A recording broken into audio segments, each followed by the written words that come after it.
ታዲያስ ጓደኞቼ የዛሬ ቪዲዮ በጾም ወቅት መጠቀም ያለብን የፀጉር ምግብን ነው።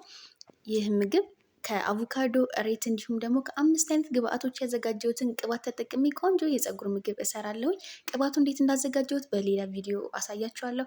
ትክክለኛውን ፀጉሬ ላይ ያመጣውን ውጤት እስከማሳያችሁ ድረስ ነው። ቢያንስ ለ6 ወር ያህል ተጠቅሜው አሳያችኋለሁ ብዬ ነው። ቆዳችን ላይ ወይም ደግሞ ፀጉራችን ላይ ለውጥ በአንድ ጊዜ አናይም። ቢያንስ 1 ወር ከ15 ቀን እስከ 3 ወር ጊዜ ድረስ ለውጡን ማየት የምንችለው በዛ ጊዜ ውስጥ ነው። እኔ በእርግጥ በ3 ወር ጊዜ ውስጥ ፀጉሬን ለውጡን አይቼበታለሁ። ግን ደግሞ በ6 ወር ውስጥ የሚታይ ለሌሎች ሰዎች ለእናንተ የሚታይ ለውጥ ለማሳየት ቢያንስ 6 ወር ጊዜ ያህል ሊፈጅብኝ ይችላል። ወይም ደግሞ ለራሴ የ6 ወር ጊዜ ሰጥቼዋለሁ። ከዛ በኋላ እንዴት የተለያዩ ግብአቶችን ተጠቅመን መጥነን አንድ ቅባት መስራት እንደምንችል ቪዲዮ እሰራላችኋለሁኝ።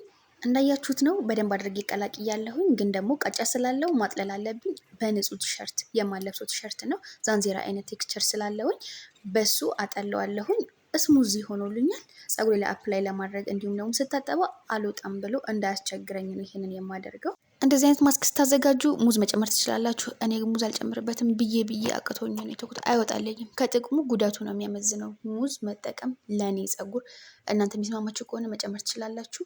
እንግዲህ እንዲህ አድርጌ በደንብ ስሩንም የፀጉሬንም ጫፍ አዳርሽን የተቀባሁት። እውነት ለመናገር ችቦ የነበረውን ፀጉሬን በደንብ አድርጎ ነው በቃ አረሰረሰልኝ በደንብ አድርጎ። ባይ ደህና ሆኑልኝ። እንዲህ ያደርጋችሁ ተጠቀሙ እናንተ።